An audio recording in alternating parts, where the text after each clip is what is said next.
the science of solving crimes has changed, and it's all over TV and the movies. But does Hollywood get it right? Can you really solve a murder by looking at maggots, blood spatter, or a bullet found at a crime scene? For the real CSIs, the secret is in the details, and there is no perfect crime. Every criminal leaves a trace. So get your facts straight and snap on some rubber gloves as we head to the forensics lab to discover beyond a doubt, what's that about?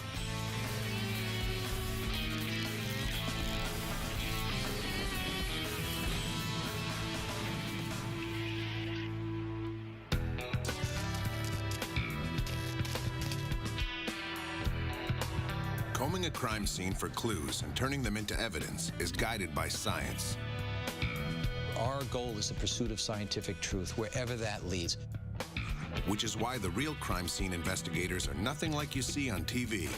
It's not instant science as people might see on television. In the real world, forensic science is a long, tedious process with checks and balances at every step. Analyzing a DNA sample takes days, not minutes. Nothing guarantees a bullet will match the gun. And blood doesn't always appear like magic. So when forensic investigators arrive at the scene of a crime, they're in no rush. They know their every move goes on record and that the margin of error is zero. On certain TV shows, crime scene investigators seem to do it all. They interview suspects and analyze clues. But that's not what real CSIs do. Senior investigator John Carey and his team do one thing and one thing only. We are very specialized. Our job is specifically dealing with the evidence, going into the scene, collecting the evidence. The work John and his crew perform creates the basis of the entire investigation.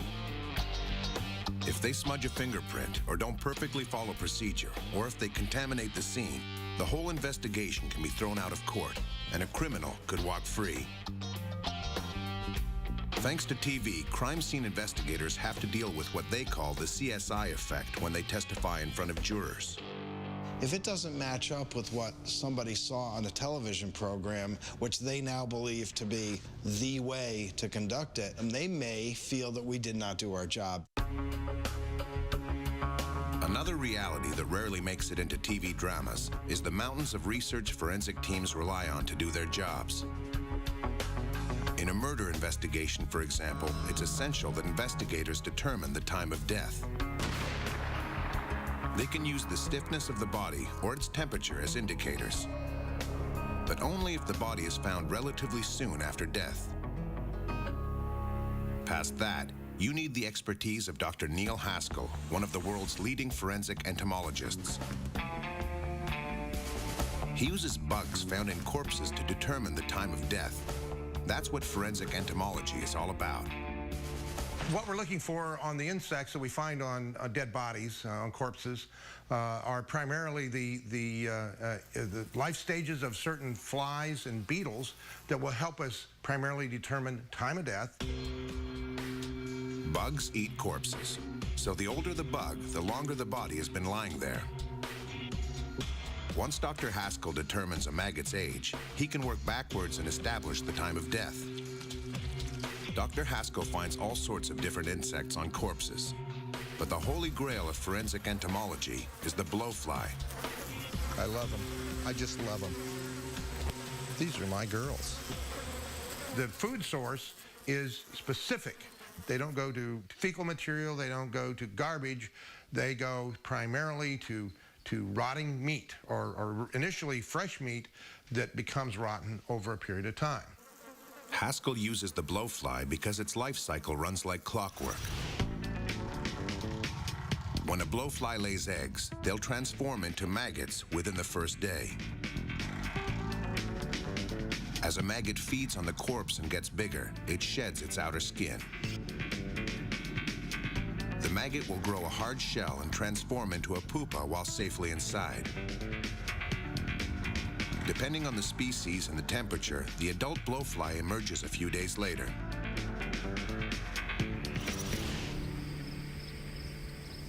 If Dr. Haskell can determine the age of a fly plucked from a corpse, he'll be able to estimate the body's time of death. You got the truck ready to go? I'm driving. Dr. Haskell and his two assistants are on their way to pick up today's test subject, a 100-pound dead pig. We're gonna go get some dead pigs. Whew, does it stink? Yeah. And you guys can have the head and I'll take the butt. The carcass is brought to Dr. Haskell's own research facility in upstate Indiana. As the pig decomposes, they will study the evolution of the blowflies growing on it. The reason we're using pigs in our experiments is that we found that the pigs will approximate human decomposition almost identically with regards to the insects that they attract. Maybe by this evening we'll have maggots. Yeah, at least by tomorrow morning we'll have maggots. Little teeny tiny ones, but they'll be maggots. I'm hungry. Dinner is served for the maggots. Maggots just feed voraciously, and that's why we talk about the maggot sounds. It sounds like the biggest bowl of Rice Krispies you ever heard. Snap, crackle, pop.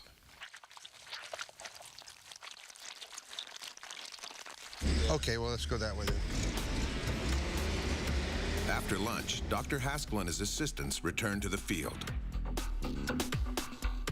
We're heading back to the Circle of Death, as we call it, back in the woods. We are to collect some specimens regarding larval specimens and then some adult specimens so that Matt can have his adult female flies to lay eggs so we can do some testing on growth and development. It's nice to be this far away from the house. That way we won't smell it. We need the maggot motels. I'll get this. When the pig first starts to decompose, internal gases are released through its nose, mouth, and butt. The smell is a magnet for blowflies. The blowfly females are so sensitive that you and I can be standing next to a dead pig or a dead human, and we can't even smell them yet. This female blowfly can smell it from 1.5 miles to 2 miles away. This pig's body has only been under the sun for 3 hours, but thousands of eggs have already been laid on it. There's actually some, like, in the mouth. There's a lot. There are over 90 species of blowflies in North America, and they all live in different regions. That can be handy. If we have a Rocky Mountain species on a body here in Indiana, I'm going to go, excuse me, but I think we might want to look further west and see if we can find the right location. Let's go pick some maggots. Looks like there are tons of maggots. The speed at which the blowfly maggots can deflesh a body is really amazing. We have records of some of our research in the early 80s where we had a pig of 50 pounds. Within 96 hours, it's down to 18 pounds. Worldwide, there are 1,100 different species of blowflies, and they all mature at different rates. To establish an accurate time of death, Haskell has to keep the maggots alive to identify the species. This is a maggot motel, and this is where the maggots will live. We're making the maggot pouches where we put the live maggots and the food source into these aluminum foil pouches to help maintain the moisture for the maggots so that the food source doesn't dry out, and it also maintains the integrity of their confines so that they aren't wandering all over. They're staying right on the food.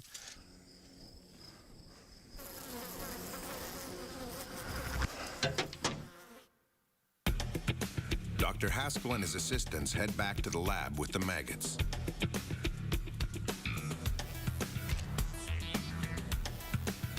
Only adult flies can be identified by species. They'll wait for the maggots to hatch into flies.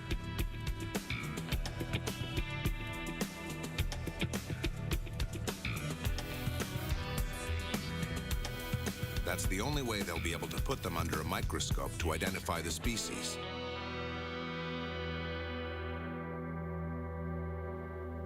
This is a job that comes down to the smallest of details. Whether a hair is present or absent, it will separate one species from another. Whether two hairs cross or whether they converge or diverge will separate species. Dr. Haskell needs to know what species he's working with because their life cycles vary. But the weather also plays a big factor. As it cools down, their growth and development slows. As it warms up and speeds up, then their growth and development occurs faster and faster. If the body has been exposed for days, Dr. Haskell will then work with hourly temperatures. If it's months, he has to go by a day rate. The longer the body has been out, the less precise his time of death can be. But the new frontier for forensic entomology is DNA. These flies fed on the victim's body, which means that the victim's blood can be recovered from the insect's digestive tract. With modern DNA technology, even a sample this small could be used for identification and for toxicological analysis. If you look at a maggot closely, you'll see a little darkened speck or a red speck towards its head. That's the crop. And so as they ingest their meal, they'll take the meal in and they'll store it in that crock before it's passed on to their digestive system.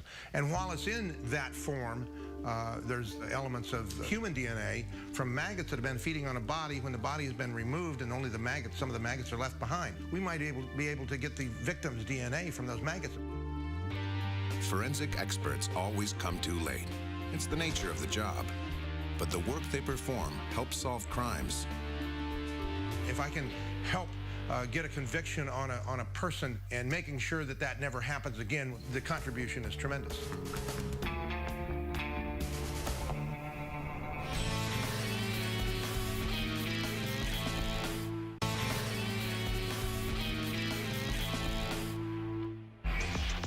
Some call it the Anthropological Research Facility of the University of Tennessee at Knoxville. Others just call it the Body Farm. Their business is the study of human decomposition. And they don't use pigs, they use actual donated human bodies. One of the experts here is Rebecca Wilson. The focus to us is what is happening to the body. So we will look at color changes, we will look at appearance of skeletal elements, presence of hair masses. We've studied sun versus shade, indoor versus outdoor, being in a car, being in a garbage bin, looking at all those things and how it would change that decomposition.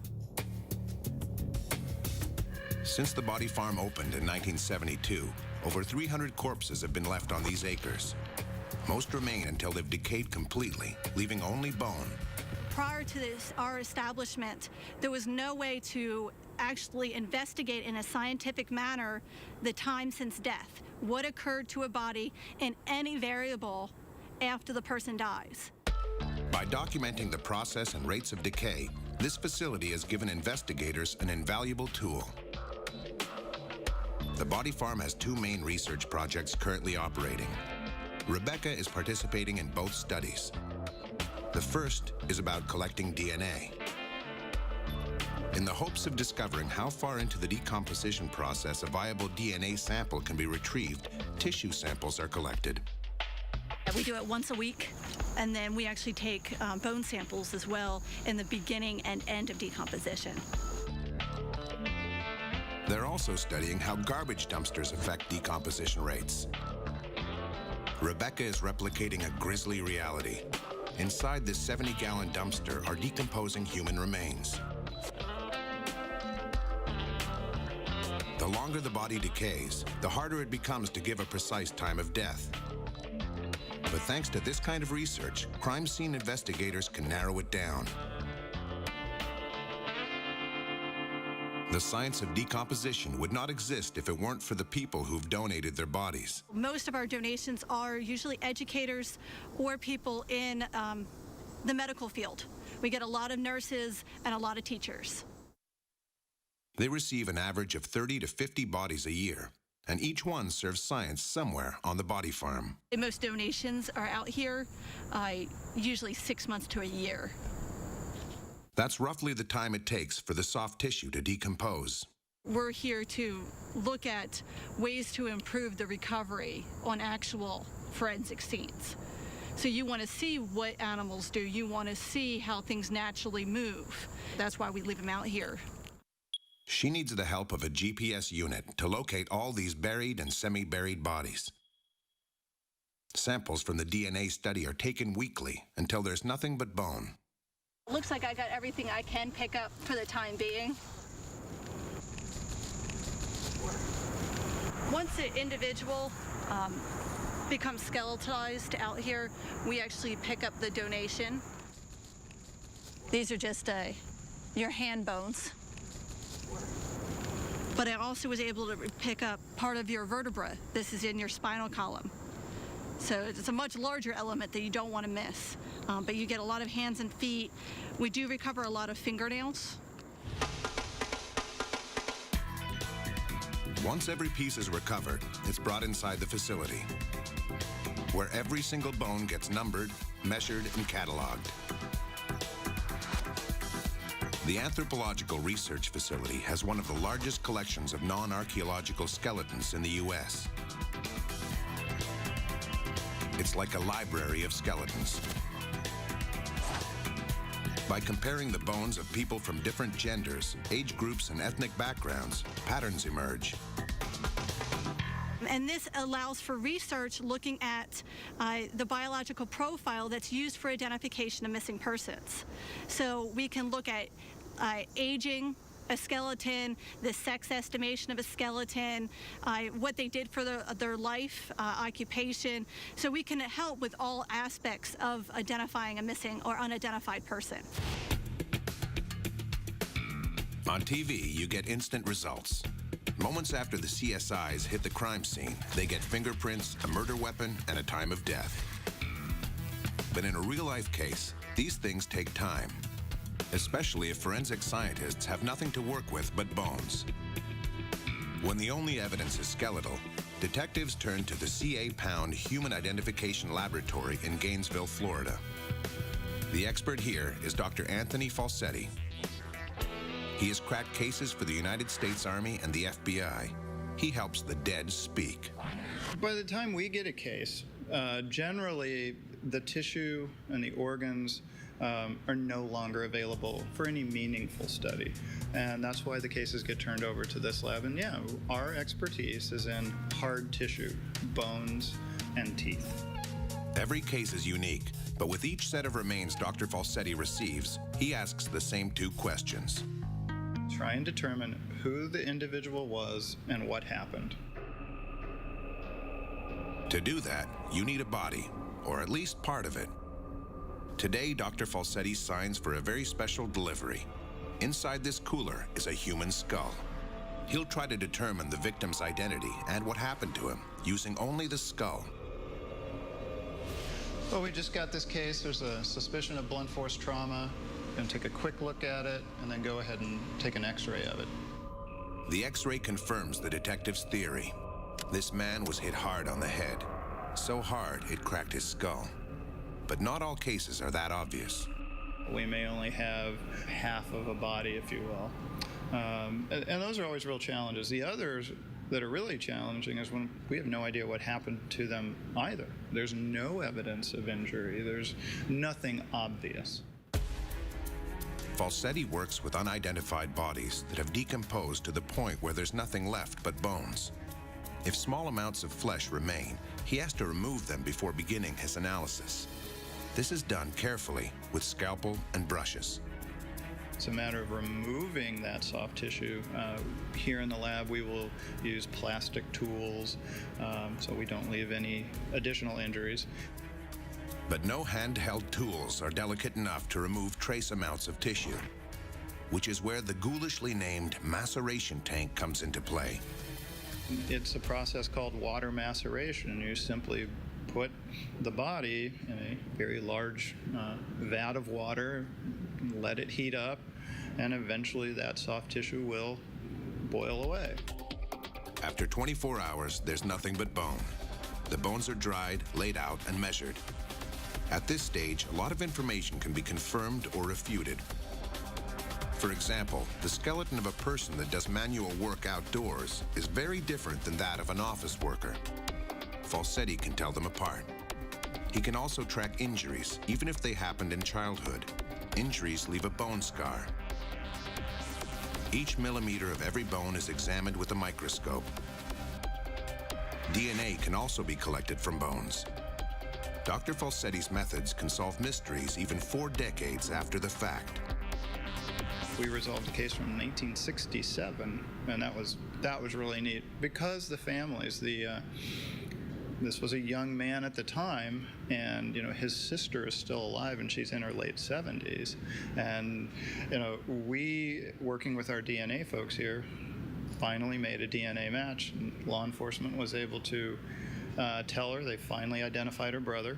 He'd been sitting in a box in our lab since 1974. If you thought scraping flesh from bone and then boiling the skull was grisly, you haven't seen anything yet. What does Dr. Falsetti consider the most horrifying aspect of his job? Paperwork. You don't see much of it on TV, and that's not the only reality check. We could never resolve something in, 40 minutes. We have a 9-year-old Chevy Astro van. We don't have Hummers. So what we actually do, can entertain people, and it's certainly influenced, if not this generation, the next generation of young scientists. No sports cars, no guns, and no instant lab results. So what does Hollywood get right? There is one thing, and it's the most important. On TV and in real life, forensic teams work to discover the truth so justice can be served. When someone is deceased, there's nothing we can do for them except try and see that some form of justice is done. And then we do that by making sure we don't mess up the crime scene, making sure that the evidence is collected properly, and that we're able to work with the other entities and get a conviction. Thanks to research and the skills of CSIs like John Kerry and his team, the smallest detail found at a crime scene can be used to put criminals behind bars. But only if the forensic scientists can turn these clues into evidence. And that's done at the lab.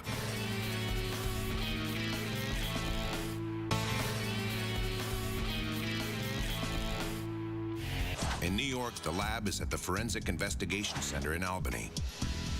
It's one of the largest forensic centers in North America. Inside, 240 scientists specialize in dozens of different kinds of forensic analysis. Biological science and DNA, fingerprints, drug chemistry, trace evidence, ballistics, and of course, an autopsy room. The building is over 100,000 square feet, cost almost $25 million to build, and is entirely devoted to forensic science. Major Rich Nuzzo runs the facility, which has been nicknamed the house that crack built. During the seizures of large amounts of cocaine and these kinds of drug arrests, those assets would be turned over to criminal justice agencies that participated in the arrest. So that money, some of it was set aside over a number of years to fund this construction. When the CSIs come in from the field, their first stop is here, at Roger Williams' desk. When it arrives here, it's checked to make sure that all the seals are intact, that it's properly packaged, that it's dated and initialed, and that it's going to be preserved once we put it into our vault against any type of loss or contamination. Establishing whose hands the evidence has passed through is key to convincing jurors it has not been tampered with. The vault is 4 stories high, which is good since 100,000 new pieces of evidence have to be stored in it every year. We have drugs, clothing, just about anything you can imagine. And not one piece of it goes in or out without an evidence receiving clerk documenting its travels. After the evidence is bagged and tagged with a barcode, the receiving clerk takes it straight to the evidence vault, a place off limits to everybody. Not even scientists are allowed here. You just can't walk around in here and like you see on TV where people are just walking around the lab. This is a very restricted area. Unlike on TV, once CSIs submit the evidence, their work is done. They won't know if the evidence has the power to convict until the results come back from the lab. When guns are found at a crime scene, they're turned over to James Campbell. He's a technical sergeant in the Firearms Identification Unit at the New York Forensics Investigation Center. If a gun is used in a crime, forensic investigators have a few ways of tracking its owner. But even if they don't have a gun, the bullets will do. when a bullet's fired down the barrel, any markings that are on the inside of the barrel are transferred in mirror image to the bullet. That's the thing we look for. These markings are striation marks. When manufacturers make pistols, rifles, or revolvers, they cut a series of grooves into the hard steel barrel. These grooves spin the bullet as it comes out of the barrel, ensuring it flies in a straight line. With the wear and tear, the marks become the fingerprint of a gun. No two are the same. Another set of marks is created when the firing pin strikes the rear of the cartridge case. The impact leaves marks on the primer and sometimes on the rim of the case. Breech marks are created when the cartridge slams against the back of the weapon, imprinting microscopic marks on the casing. After the gun is fired, all that's left of the bullet is its case. Extractor and ejector marks are sometimes found on it. They're produced when the case pops out of the chamber. To check for marks, the identification unit runs a test fire. You have to look at the test fires to make sure that there is a repeatable pattern that's being produced by the weapon, either with the cartridge casings or the projectiles that come out of the barrel as well. You'd think a bullet would shoot straight through this tank, but the friction from the water is enough to slow this bullet down. What might have gone a mile through the air doesn't even get halfway down this tank. The bullet is recovered from the water and analyzed through a comparison microscope. Here, two objects can be viewed simultaneously. On the left is the bullet recovered at the crime scene. On the right, the bullet from the test firing. Right now I'm looking at the breech marks that were put onto the casings by the gun. I'm trying to compare them, the test fires, to the evidence from the crime scene. Another way to identify a gun is with its serial number. And that's why some criminals work hard to erase this identifier. The top gun is a gun from a crime scene. The defendant has defaced the serial number. The bottom gun is one of our reference collections guns that we keep here in order to see what the serial numbers look like. Right now, the serial number is impossible to read. But Jim has a few tricks up his sleeve. Well, the process first is to polish the surface of the area where the serial number was in order to get a even surface. And then we take some weak acids that are called chemical etchants, and we etch the area around where the number was stamped in order to bring back the number or erase it as it appears. To produce a trace image of the original stamp, all it takes is a Q-tip and a 20% nitric acid solution. The nitric acid produces a chemical reaction with the metal of the gun. It's like rubbing a pencil on a piece of paper to see what was written on the page above it. It could take a number of hours in order to get the full serial number back. It depends on the way the number's taken off. When the serial number is stamped onto a gun, the metal underneath gets compressed and hardened. So even if the top layer of metal is removed, traces of the impression may still be present below. Retrieving a serial number is not foolproof. In some cases, like this one, the remaining traces are not legible. It's a process that sometimes can be lengthy and sometimes is not as fruitful as we'd like. But one negative result won't stop the scientists. They know the criminal left a clue. They just need to find it. When guns are used in homicides, the fatal impact usually produces blood spatter patterns. In these cases, the evidence is literally written in blood. And the man who knows how to read it is Lieutenant Steve Cohn in Lafayette, Indiana. He's a blood spatter specialist. We can go to the scene of the crime and actually analyze and possibly give answers right away to investigators. Cohn studies the blood patterns left behind at crime scenes to give detectives a picture of what happened. If he can discover how the spatters were made, Steve can help determine how the crime was committed. For demonstration purposes, he usually uses animal blood since it doesn't carry human pathogens. But if the case is going to trial, only the real thing will do. To make sure juries have no doubts about his research, Steve prefers to use human blood, his own blood. Blood spatter patterns come in two main types: projected spatter and passive spatter. Stains can also be caused by transfer. Projected spatter results when a force hits a blood source. This can be low velocity impact, like a splash from a puddle, or medium velocity impact, like a hit from a baseball bat. The head is a very blood-rich environment, and once blood starts to flow, and if it's impacted, you get this type of a violent reaction. A gunshot wound produces an even more violent spatter. This pattern is categorized as a high-velocity impact spatter. Passive spatter is what's caused naturally, blood dripping down from a wound, flowing away, and pooling on the ground.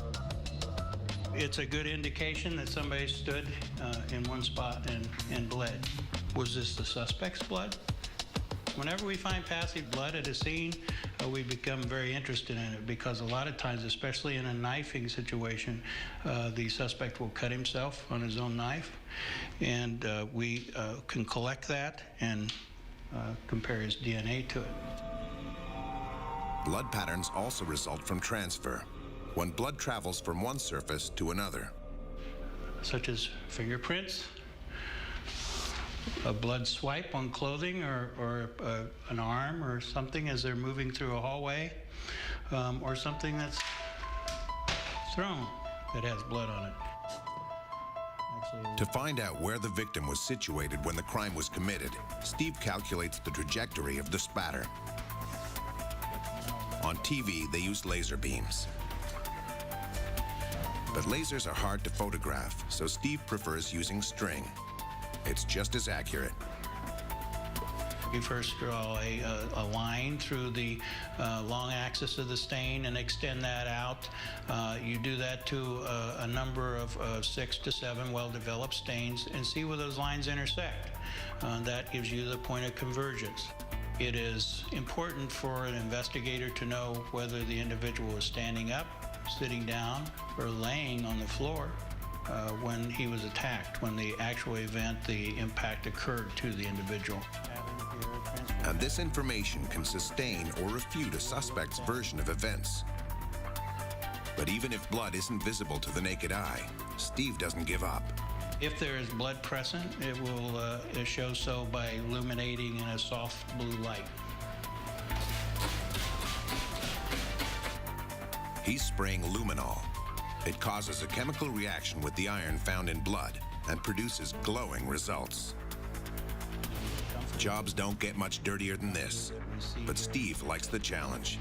I got involved in this profession to make sure that people did not get away with crimes, and yes, that's my ultimate challenge. Every crime scene is unique, but they all have one thing in common.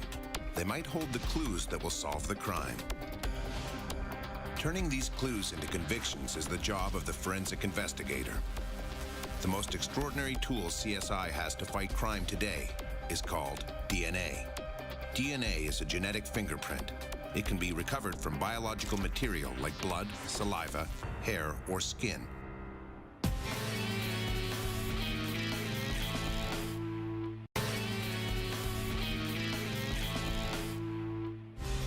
Dr. Barry Dusman is the Director of Biological Science at the Forensic Investigation Center in Albany, New York. DNA is the name of his game. You've got tens of trillions of cells in your body, and every one of them has a copy of the DNA. So it's very hard to evade DNA evidence. But what gets done with the flick of a switch on TV is actually a complicated process. The first step is to extract and prepare the DNA sample. These samples are then put in a thermocycler. This machine produces multiple copies of the sequence. Finally, an image like this is produced, so the system can then interpret the DNA code. This is what allows scientists to make an ID match. This DNA lab is one of the biggest in the world, with more than 100 staff members who process over 50,000 samples each year. Law enforcement has embraced the technology. They like DNA technology. They like to use it. So they're always inventing new applications for us, new classes of crimes. Producing the data is a repetitive task requiring multiple samples, a chore better suited to robots than to people. We would never be able to hire enough humans, basically, to satisfy the need. The machines can analyze up to 1,000 genetic sequences a day, but robots can't do everything. Looking at every inch of a piece of evidence to find semen needs a human eye and a human mind. If she sees something that looks like a stain, she'll want to sort of, she'll do another chemical test. Okay.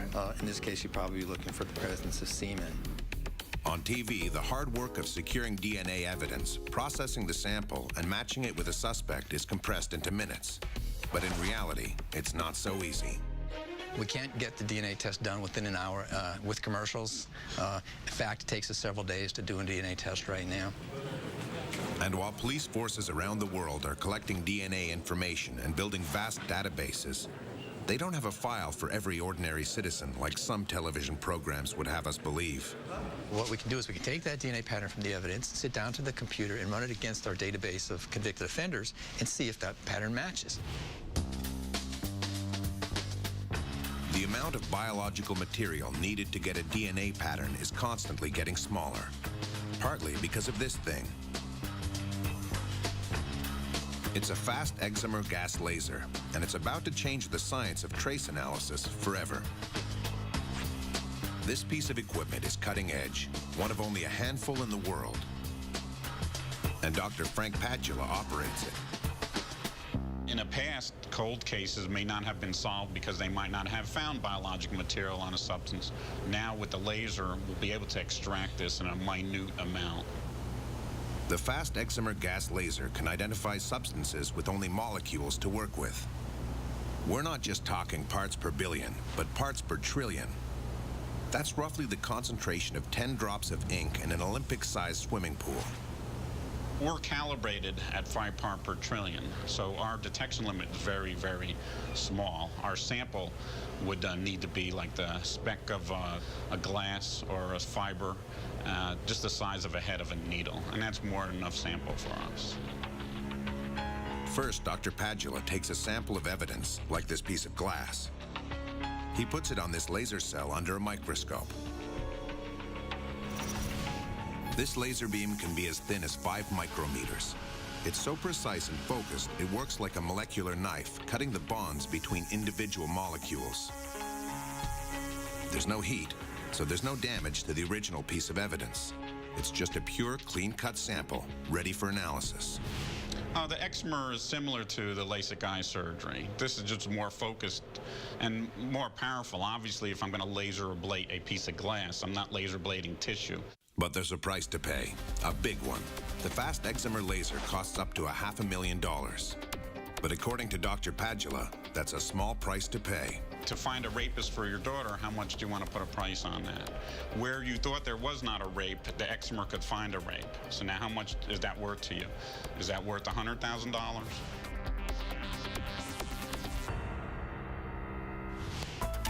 Somewhere in this crime scene is the evidence that will put the perpetrators behind bars. Fusing science with detective work, forensic scientists have revolutionized the way criminals are caught and convicted. Their work would be impossible without computers. Unfortunately, the good guys aren't the only people with state-of-the-art technology. The problem is that criminals are going high-tech as well. Which is why the Forensics Investigation Center in Albany, New York has an entire lab devoted to computer crime. And the man in charge of it is Terry Aubin. There are reams and reams of data in a computer.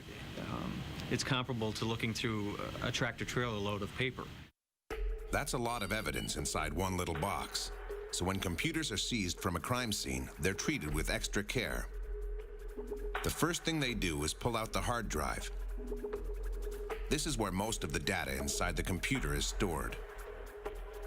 To ensure evidence doesn't get lost, a complete copy of the hard drive is made. But to make sure the evidence is not contaminated, the suspect's drive is first hooked up to a write blocker so no additional data is written to it. When we're done, we essentially have 3 copies of that drive. We have the original drive, we have the copy that's saved on our server, and then we have a copy that we archive to CD so that we can bring, at any time, bring that case back in and open it back up to look for additional evidence. But wouldn't even the dumbest criminal know enough to simply delete anything incriminating? Well, the truth is that simply deleting a file doesn't remove it from your hard drive. In most cases, the data associated with that file is still on the system. And it takes a little bit of work from us, but we can carve that data back out into the file that was there and present that deleted file in its original context. We may even be able to present dates and times that the file was created on the system, that the file was modified or accessed. So deleting a file doesn't really get rid of the data that's associated with the file. It just removes the pointer to that data. Which means that the email a suspect sent, the documents he's written, and websites he's visited are still on that hard drive. Terry Aubin just has to find them. The first hurdle is cracking the password, which they don't even need technology to do. It relies on the field investigator to do a good interview, to get passwords, to find out pets' names and kids' names and stuff like that, because that's typically a lot of times what people will use as passwords. But criminals still have ways of covering their digital tracks. One way of hiding potentially incriminating evidence is called steganography. In the computer age, this means hiding a piece of information within digital files. Evidence criminals don't want investigators to find is intentionally mixed up with other pieces of data. The image on the left is the original. You can see it's clear. If you look at the image on the right, where my cursor is, you see some pink and green and a little blue. So within that image, this is a secret message is hidden. And it does that by simply changing some of the bits and bytes within that data to hide this image. With steganography, you simply have a file, and unless you know that it has been altered, it's very hard to determine that there's a message hidden within that file. Another method criminals use to keep evidence from the hands of investigators is called encryption. Unlike steganography, where the message is actually hidden, when you use encryption, the message is not hidden. It's just converted into a format that's not easily readable. And forensic investigators must break the code if they're going to get the evidence to court. But Terry Aubin always gets his data. Criminals might be careless, but their crimes are getting more sophisticated, which is why the forensic team has to keep ahead of the bad guys. In Albany, New York, John follows procedures. Steve runs more experiments. Dr. Haskell pins one more blowfly. Rebecca receives a new long-term guest. Jim gets another match. And Frank scores a DNA sample. At the forensics lab, science will always be one step ahead of crime. And that's what that's about.